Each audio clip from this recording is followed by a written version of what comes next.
Date आज 16 दिसंबर 2021। ये सब टॉपिक डिस्कस करेंगे इस क्लास में। फर्स्ट टॉपिक है सर्वे ऑन बेगर्स। ये प्रीलिम्स और जीएस पेपर 2 के लिए इंपॉर्टेंट है। 2011 की सेंसस के अकॉर्डिंग हमारे देश में 4,13,670 बेगर्स और वेग्रेंट है। बेगर्स का मतलब भिखारी और वेग्रेंट्स मतलब घुमक्कड़, जिनका घर नहीं होता, इधर से उधर घूमते रहते हैं। देखो, बेगरी को रोकने के लिए, जो लोग भीख मांगते हैं उनको रोकने के लिए 19 स्टेट्स और 3 यूनियन टेरिटरी ने, केंद्र शासित प्रदेश ने अपने टेरिटरी में यानी कि अपने स्टेट्स में लॉ बनाए, लेजिस्लेशन लेके आए, लॉ कानून, एंटी बेगरी लेजिस्लेशन। लेकिन इनमें कोई यूनिफॉर्मिटी नहीं है। जैसे हर एक स्टेट में अलग अलग क्राइटेरिया रिहेबिलिटेशन करने का, तो कोई यूनिफॉर्मिटी नहीं है। रिहेबिलिटेशन का मतलब है बेगिंग छुड़वाना और उन लोगों को कुछ स्किल प्रोवाइड करना, कुछ काम सिखाना ताकि वो अपना जीवन यापन कर सकें और उन्हें कुछ घर वगैरह बना के देना। मोस्ट ऑफ द जो स्टेट्स और यूनियन टेरिटरी हैं, उन्होंने Bombay prevention of begging act 1959 ये वाला एक्ट अडॉप्ट किया। लेकिन ये वाला एक्ट क्या है, बेगरी को क्रिमिनलाइज करता है। यानी कि जो भीख मांगने वाले जो प्रोसेस है, यानी कि किसी से भीख मंगवाना, इसको क्रिमिनल एक्टिविटी बताता है। यानी कि जो लोग भीख मांगते हैं ये अपराधी हो गए इनकी इस एक्ट के अकॉर्डिंग। तो अभी भी देखो कोई ऐसा प्रपोजल नहीं है कि एक मॉडल लेजिस्लेशन लेकर आए स्टेट्स के लिए ताकि जो बेगिंग है उसको डीक्रिमिनलाइज किया जा सके, यानी कि इसे अपराध की कैटेगरी से हटाया जा सके। ऐसा कोई कानून अभी भी नहीं है किसी भी स्टेट में। एक स्माइल स्कीम है जिसकी वजह से ये बेगिंग अभी न्यूज में है। ये स्माइल स्कीम है जो लॉन्च की थी ministry of social justice and empowerment ने। स्माइल का मतलब है support for marginalised individuals for livelihood and enterprises. ये सब स्कीम है comprehensive rehabilitation of person engaged in act of begging. इस स्कीम की सब स्कीम है स्माइल स्कीम, और ये सेंट्रल सेक्टर स्कीम है। सेंट्रल सेक्टर स्कीम का मतलब है, सेक्टर स्कीम का मतलब है कि जिसमें सारा जो खर्चा आता है वो सेंट्रल गवर्नमेंट लगाती है और सेंट्रल गवर्नमेंट ही उसे इंप्लीमेंट करती है। एक होती है सेंट्रली स्पॉन्सर्ड स्कीम, जिसमें दोनों सेंट्रल गवर्नमेंट और स्टेट गवर्नमेंट दोनों मिलकर खर्चा करती हैं, एक्सपेंडिचर उठाती हैं और दोनों ही उसे इंप्लीमेंट करती हैं। इस स्कीम के अंदर जो भी बेगर्स हैं उनके वेलफेयर मेजर्स लिए जाएंगे ताकि उनका रिहेबिलिटेशन किया जा सके। कॉम्प्रिहेंसिव मेजर्स लिए जाएंगे बेगिंग्स को छुड़ाने के लिए। फोकस यही है, उन्हें मेडिकल फैसिलिटी प्रोवाइड की जाएंगी। मान लो कोई बीमार है या किसी को कोई भी डिसीज़ है, बीमारी है, काउंसलिंग की जाएगी, फिर रिहेबिलिटेशन किया जाएगा उनका। उनके डॉक्यूमेंटेशन बनाए जाएंगे। बहुत सारे लोगों के पास डॉक्यूमेंट ही नहीं होते भाई सब, आधार कार्ड वगैरह ये सब कुछ। एजुकेशन प्रोवाइड की जाएगी, उन्हें स्किल प्रोवाइड की जाएगी और फिर उन्हें इकोनॉमिक लिंकेज किया जाएगा, यानी कि इकोनॉमी से लिंकेज। अगर स्किल होगी उनके पास जॉब मिल सकेगी, और जॉब मिल सकेगी तो वो भीख नहीं मांगेंगे, काम कर सकेंगे। नेक्स्ट टॉपिक है कोन्यक नागाज। ये एक ट्राइब है, कोन्यक ट्राइब, नागा, कोन्यक नागा ट्राइब। अभी रिसेंटली न्यूज में है कोन्यक नागा ट्राइब, क्योंकि इसकी एक यूनियन है कोन्यक यूनियन, उसने एक रेगुलेशन बनाई है, रूल बनाया है। देखो, नागा के कुछ लोगों ने मिला के कोन्यक यूनियन बना रखी है जो इनके अधिकारों को बचाने के लिए काम करती है। नागालैंड की मोन डिस्ट्रिक्ट में प्राइमरीली पाई जाती है कोन्यक नागा ट्राइब, और भी आसपास के स्टेट में कुछ में पाई जाती है ये, जैसे मणिपुर, अरुणाचल प्रदेश, असम के कुछ पार्ट में। लेकिन ज़्यादातर ये कोन्यक ट्राइब नागा की मोन डिस्ट्रिक्ट में पाई जाती है। अभी रिसेंटली न्यूज में इसलिए क्योंकि इस ट्राइब के देखो जो वहाँ पे आर्मी है उसने 14 लोगों को मार दिया था यहाँ पे। अभी हमने डिस्कस भी किया था जब अप्सा के बारे में डिस्कस किया था, ये AFSPA arm force special power act के बारे में हमने डिस्कस किया था स्पेशल लेक्चर में।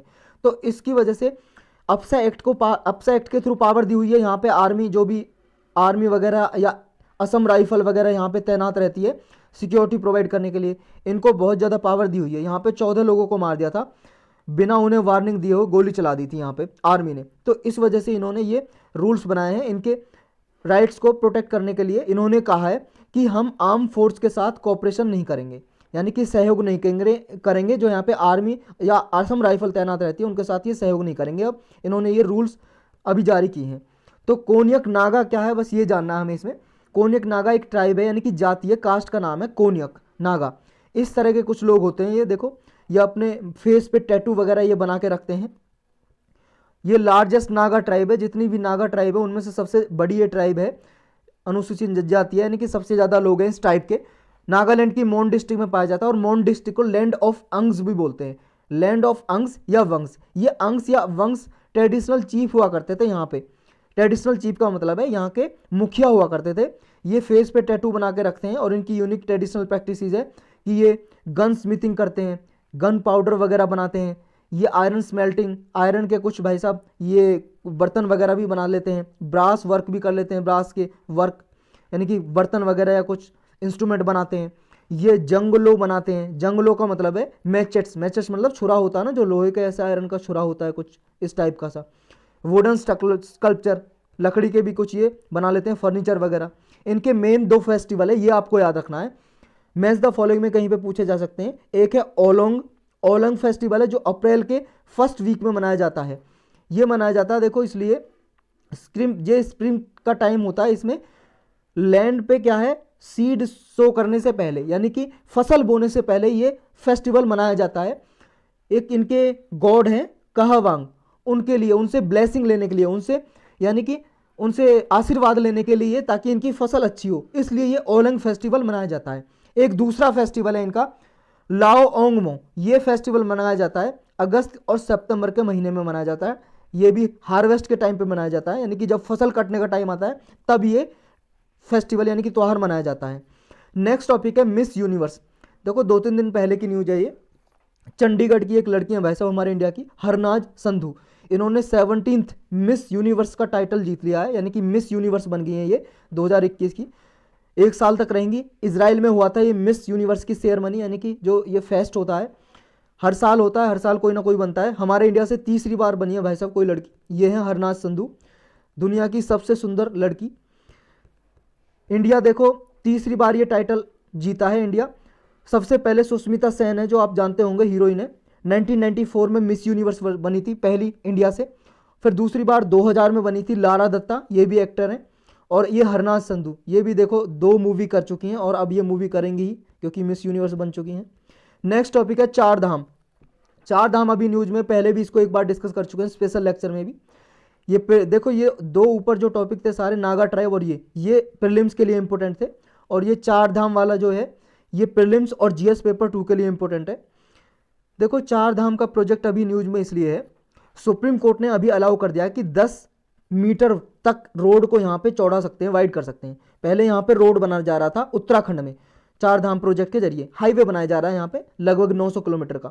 अब इसके सुप्रीम कोर्ट ने इसको रेस्ट्रिक्ट कर दिया था। पहले तो देखो गवर्नमेंट इसको इस हाईवे से 10 मीटर इसे चौड़ा कर रही थी, यानी कि टोटल 10 मीटर चौड़ा कर रही थी, लेकिन इसे सुप्रीम कोर्ट ने कह दिया था कि नहीं, सिर्फ 5.5 यानी कि 5.5 मीटर तक ही चौड़ा कर सकते हो आप, क्योंकि यहाँ पे बहुत ज़्यादा नुकसान हो सकता है इन्वायरमेंट को। तो लेकिन अभी सुप्रीम कोर्ट ने 10 मीटर तक फिर परमिशन दे दी है। क्या है ये सारा मामला, देखो सुप्रीम कोर्ट के 3 जज बेंच ने 2020 में 899 किलोमीटर का ये रोड है उत्तराखंड में, इसको रेस्ट्रिक्ट कर दिया था कि इसको अगर आप चौड़ा करोगे तो सिर्फ 5.5 मीटर तक ही चौड़ा कर पाओगे, इतना ही परमिशन दी थी सुप्रीम कोर्ट ने। सुप्रीम कोर्ट ने जो 10 मीटर अलाउ किया था ना डिफेंस मिनिस्ट्री ने, उसको ये रेस्ट्रिक्ट कर दिया था कि नहीं 10 मीटर नहीं, आप इसे सिर्फ 5.5 मीटर तक ही चौड़ा सकते हो रोड को। ये रोड जाता है चाइना बॉर्डर तक, देखो यहाँ तक जाता है भाई साहब, ये है हमारा हिंदुस्तान, और ये वाला जो पोर्शन है ये उत्तराखंड का, यहाँ से चाइना बॉर्डर तक रोड जाता है। तो ये रोड को सिर्फ 5.5 मीटर तक ही चौड़ा करने की अनुमति दी थी सुप्रीम कोर्ट ने। और सुप्रीम कोर्ट ने देखो एक ओवरसाइट कमेटी बैठाई थी AK सिकरी की अध्यक्षता में, और ये देखो देख रही है कि यहाँ पे कौन कौन से इन्वायरमेंटल कंसर्न है, किस किस मतलब कौन कौन से यहाँ पे पर्यावरण को नुकसान हो सकता है, ये सब कुछ। और फिर ये हाई पावर्ड कमेटी रिकमेंड करेगी इसके लिए। जो यहाँ पे डेवलपमेंट वर्क हुआ था चार धाम में, इसमें देखो ये 2016 में चार धाम प्रोजेक्ट इनोग्रेट किया गया था यानी कि स्टार्ट किया गया था प्राइम मिनिस्टर नरेंद्र मोदी द्वारा। ये प्रोजेक्ट देखो, इसने जब ये प्रोजेक्ट स्टार्ट किया था गवर्नमेंट ने, तो इस प्रोजेक्ट को चैलेंज किया गया था, इसको चैलेंज किया गया था सुप्रीम कोर्ट में। इससे पहले देखो ये NGT में गया था केस, नेशनल ग्रीन ट्राइब्यूनल। ये एक क्वासी जुडिशियल बॉडी होती है, यानी कि इन्वायरमेंट से रिलेटेड जो भी केस होते हैं पर्यावरण संबंधित उनके रिगार्डिंग ये फैसले सुनाती है।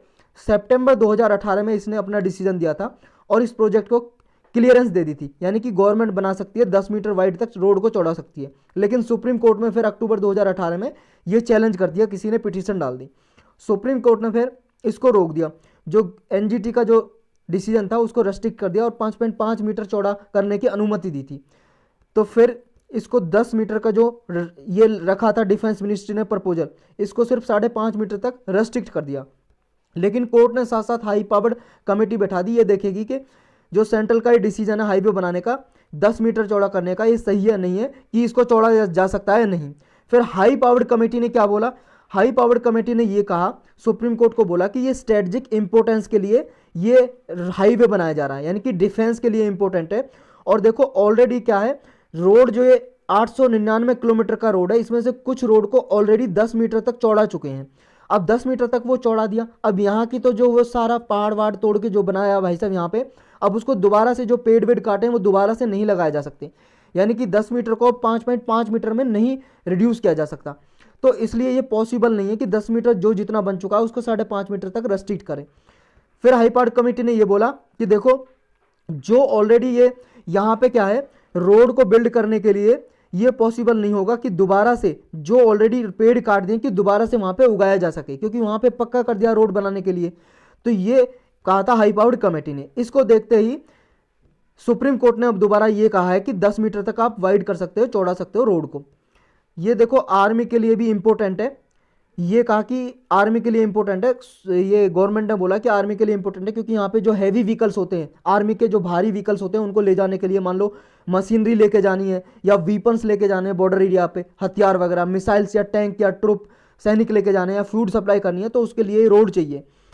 तो ये इन्वायरमेंटल कंसर्न क्या है यहाँ पे, पर्यावरण के लिए क्या नुकसान है यहाँ पे। देखो ये हिली टेरेन है, यानी कि पहाड़ी इलाका है, ये उबड़ खाबड़ इलाका है, यहाँ पे डिजास्टर यानी कि आपदा आने की बहुत ज़्यादा यहाँ पे चांसेस होते हैं। लैंडस्लाइड आ सकते हैं, लैंडस्लाइड का मतलब है भूस्खलन बोलते हैं हिंदी में, भूस्खलन। लैंडस्लाइड का मतलब है मान लो ये पहाड़ है, पहाड़ से मिट्टी नीचे गिर जाए, यहाँ से ये पहाड़ है, ये पहाड़ टूट के इतना नीचे गिर जाए, यहाँ से मिट्टी खिसक जाए under the pressure of gravity, जो अर्थ की ग्रेविटी होती है, तो ये नीचे खिसक जाती है। किसकी वजह से, टेक्टोनिक एक्टिविटी होती रहती है, ये टेक्टोनिकली एक्टिव एरिया है, ये हिमालयन एरिया, यहाँ पे अर्थक्वेक आ गया मान लो तो भूस्खलन आ गया यानी कि लैंडस्लाइड। मान लो यहाँ पर साइक्लोन आ गया, साइक्लोन आने पे बहुत ज़्यादा बारिश हुई, हैवी रेन हुई, हैवी रेनफॉल की वजह से यहाँ पे मिट्टी थोड़ी यहाँ पे ढीली हो गई, उसकी वजह से नीचे गिर जाएगी ये सारी मिट्टी या पहाड़, तो लैंडस्लाइड होने का ज़्यादा खतरा है, जिसकी वजह से ट्री वगैरह नीचे गिर जाते हैं, रॉक चट्टान वगैरह नीचे गिर जाती है। और यहाँ पे देखो इस प्रोजेक्ट को बनाने से पहले ना इन्वायरमेंट इम्पैक्ट असेसमेंट भी नहीं किया गया। और देखो ये कोई भी प्रोजेक्ट बनाने के लिए इन्वायरमेंट क्लियरेंस लेना मैंडेटरी होता है, अनिवार्य होता है, कंपलसरी, लेकिन ये लिया नहीं गया इन्वायरमेंट मिनिस्ट्री से, लेकिन यहाँ पे रोड बना दिया गया। देखो जो बॉर्डर एरियाज में रोड बनाए जाते हैं ना, वो बनाए जाते हैं बॉर्डर रोड ऑर्गेनाइजेशन के द्वारा, और ये डिफेंस मिनिस्ट्री के अंदर आता है। और बाकी सारे हमारे देश में जो रोड बनाए जाते हैं वो मिनिस्ट्री ऑफ हाईवे, जो ट्रांसपोर्ट एंड हाईवे मिनिस्ट्री है, उसके द्वारा बनाए जाते हैं। तो यहाँ पे इन्वायरमेंटल क्लियरेंस नहीं लिया, यानी कि किसी भी रोड बिल्डिंग बनाने से पहले ये देखना पड़ता है कि इससे बनाने से इन्वायरमेंट को नुकसान क्या होगा, कितना होगा, ये मूल्यांकन किया जाता है, उसी को बोलते हैं इन्वायरमेंट इम्पैक्ट असेसमेंट। तो ये भी नहीं किया गया। यहाँ पे लगभग देखो 25,000 से ज़्यादा ट्री काटे जा रहे हैं, गिरा दिए गए हैं, ये इन्वायरमेंट को यहाँ पे नुकसान है। तो ये प्रपोजल रखा गया कि यहाँ पे अगर ये इतने पेड़ काटे गए हैं और भी पेड़ काटे जाएंगे, और पेड़ काटने की वजह से ये जो यहाँ पे लैंडस्लाइड वगैरह आ सकते हैं और भी इन्वायरमेंट को नुकसान हो सकता है। तो चार धाम प्रोजेक्ट क्या है, देखो ये उत्तराखंड का मैप है। उत्तराखंड में ये यमुनोत्री, केदारनाथ, गंगोत्री, बद्रीनाथ, इन एरियाज को जोड़ने के लिए रोड बनाए जा रहे हैं यहाँ पे। इसमें देखो लगभग 900 किलोमीटर यानी कि टोटल 899 किलोमीटर का रोड, और जिसमें 12,000 करोड़ रुपए की लागत आएगी। इस प्रोजेक्ट को चार धाम महामार्ग भी बोल सकते हैं, चार धाम हाईवे या फिर चार धाम महामार्ग विकास परियोजना। इस परियोजना के अंतर्गत यह हाईवे बनाया जा रहा है, या चार धाम हाईवे डेवलपमेंट प्रोजेक्ट भी बोल सकते हैं। नेक्स्ट टॉपिक है अनलॉफुल एक्टिविटीज प्रिवेंशन एक्ट। ये अभी न्यूज में है रिसेंटली, ये प्रीलिम्स और जीएस पेपर 3 के लिए इंपॉर्टेंट है। ये देखो लोकसभा में अभी होम मिनिस्ट्री ने इन्फॉर्मेशन दी है कि 2018 से 2020 के बीच में इस एक्ट के अंतर्गत 57% लोगों को अरेस्ट किया गया, गिरफ्तार किया गया, जो 30 ईयर्स से नीचे थे, 30 साल से नीचे थे 57% लोग। और उनमें से भी सबसे ज़्यादा लोग थे उत्तर प्रदेश के, जो 30 साल से कम थे। 931 लोगों को गिरफ्तार किया गया इस एक्ट के अंदर। तो ये एक्ट है क्या, 1967 में इसको पार्लियामेंट ने पास किया था अनलॉफुल एक्टिविटीज़ को रोकने के लिए। जो इलीगल अवैध एक्टिविटीज़ होती हैं, गतिविधियां हमारे देश में, उनको रोकने के लिए, या कोई एसोसिएशन बना लेता है, एसोसिएशन ग्रुप बना के अनलॉफुल एक्टिविटीज़ करता है, तो इनको रोकने के लिए, प्रिवेंट करने के लिए बनाया गया था ये एक्ट। इस एक्ट में ये दिखाया गया कि जो सेंट्रल गवर्नमेंट है उसको इसमें एब्सोल्यूट पावर दी गई है। सेंट्रल गवर्नमेंट ने अगर कोई नोटिफिकेशन जारी करके ये बोल दिया ये अनलॉफुल एक्टिविटीज़ है या इलीगल एक्टिविटीज़ है, यानी कि ये इलीगल एक्टिविटी है, अनलॉफुल एक्टिविटी है, तो वो अनलॉफुल एक्टिविटी मान ली जाएगी और उस आदमी को गिरफ्तार कर लिया जाएगा। यानी कि अनलॉफुल एक्टिविटी है क्या, क्लियरली डिफाइन नहीं किया गया। तो ये इस एक्ट का क्रिटिसिज्म है, बुराई है। इसकी वजह से गवर्नमेंट इसको बहुत बार मिसयूज करती है, बहुत सारे लोगों को जो गवर्नमेंट के खिलाफ बोलता है उसको गिरफ्तार कर लेती है। और इसमें देखो जो हाईएस्ट पेनल्टी है, डेथ पेनल्टी भी है, फांसी की सजा दी जा सकती है और लाइफ इम्प्रिजनमेंट, आजीवन कारावास भी दिया जा सकता है उसे। यूआपा एक्ट के अंदर चाहे इंडियन हो, चाहे फॉरेन नेशनल हो, चाहे भारत का नागरिक हो, चाहे विदेश का कोई आदमी हो, दोनों को गिरफ्तार किया जा सकता है। अगर कोई भारत का आदमी और आउटसाइड इंडिया यानी कि विदेश में कोई क्राइम कर रहा है तो उसको इस एक्ट के अंदर गिरफ्तार किया जा सकता है। और इस एक्ट में देखो ये भी है, जब पुलिस मान लो किसी आदमी को गिरफ्तार करके लेके जाती है तो वो इन्वेस्टिगेशन करती है, तो उसके पास टाइम होता है इन्वेस्टिगेशन करने का, तब तक वो लॉकअप में होता है। फिर उसे मान लो वो जुडिशियल, जैसे मान लो कोर्ट में लेके जाएंगे उसको 24 घंटे के अंदर, तो जुडिशियल कस्टडी में रख सकता है जज, या फिर लॉकअप में रख सकता है यानी कि पुलिस कस्टडी में। जुडिशियल कस्टडी का मतलब है कोर्ट के मतलब जज की वो निगरानी में रहेगा, जज की निगरानी में उसे कहीं भी रखा हुआ जा सकते हैं, थाने में कहीं पे भी। और पुलिस कस्टडी का मतलब ये है, पुलिस कस्टडी का मतलब ये है कि उसे लॉकअप जो होता है ना, पुलिस चौकी होती है, उसमें रखा जाता है तब तक। तो 24 घंटे के अंदर अंदर जब तक उसे गिरफ्तार किया जाएगा, उसके 24 घंटे के अंतर्गत उसे जज के सामने पेश किया जाएगा, जज फैसला देंगे उसे कहाँ रखना है, जुडिशियल कस्टडी में या लॉकअप में, पुलिस कस्टडी में। फिर इसके टाइम तक फिर पुलिस इन्वेस्टिगेशन करती है, जांच करती है। उसके पास 180 दिन होते हैं मैक्सिमम इस एक्ट के अंदर चार्जशीट फाइल करने के। चार्जशीट का मतलब है कि इन्वेस्टिगेशन करने के लगभग 6 महीने 180 दिन होते हैं उसके पास। फिर वो कोर्ट में ये चार्जशीट दाखिल कर सकते हैं कि हाँ इस पर आरोप सही है गलत है, इतना टाइम होता है। अगर चाहे तो इसको कोर्ट एक्सटेंड भी कर सकता है इस टाइम को 180 दिन वाले को, तब तक वो देखो पुलिस कस्टडी या जुडिशियल कस्टडी में रहेगा आदमी। इस एक्ट में 1967 के एक्ट में 2019 में कुछ अमेंडमेंट किए थे, सुधार किए थे। ये सुधार क्या है, इसमें कहा था कि जो डायरेक्टर जनरल है नेशनल इन्वेस्टिगेशन एजेंसी के, इसको पावर दे दी गई कि किसी भी आदमी को इस एक्ट के अंदर गिरफ्तार किया है तो उसकी प्रॉपर्टी को सीज किया जा सकता है, जब्त किया जा सकता है। और इस एक्ट में देखो निया के इंस्पेक्टर लेवल या उससे अबव ऑफिसर होते हैं, इंस्पेक्टर रैंक के अधिकारी या उससे अबव रैंक के अधिकारी जो होते हैं ऑफिसर, उनको पावर दी गई है। जो पावर स्टेट के डीएसपी या एसीपी को होती है ना, उसके अबव रैंक के अधिकारी को होती है, सेम पावर दे दी गई इंस्पेक्टर को। ये टेररिज्म के रिगार्डिंग कोई केस है उसके रिगार्डिंग इन्वेस्टिगेशन यानी कि जांच कर सकते हैं। और पहले देखो इस 1967 के एक्ट के अंतर्गत किसी ऑर्गेनाइजेशन को ही आतंकवादी संगठन डिक्लेयर किया जा सकता था, टेररिस्ट ऑर्गेनाइजेशन। किसी इंडिविजुअल एक आदमी को आतंकवादी घोषित नहीं किया जा सकता था, लेकिन इस एक्ट में पावर दे दी अमेंडमेंट करके, अब किसी इंडिविजुअल को भी टेररिस्ट डिक्लेयर किया जा सकता है। जो दिल्ली का कोर्ट है, high court, Delhi high court, उसने इस एक्ट के कुछ प्रोविजन को डिफाइन किया यानी कि इस एक्ट के रिगार्डिंग कुछ डिसीजन दिए, अपना फैसला सुनाया। जैसे सेक्शन 15 है, 17 है, 18 है, इसको कहा कि जो सेक्शन 15 है इसमें अगर कोई टेररिस्ट एक्ट करता है तो वो ऑफेंस समझे जाएंगे, अपराध समझा जाएगा और उस आदमी को इसके अंदर गिरफ्तार कर लिया जाता है।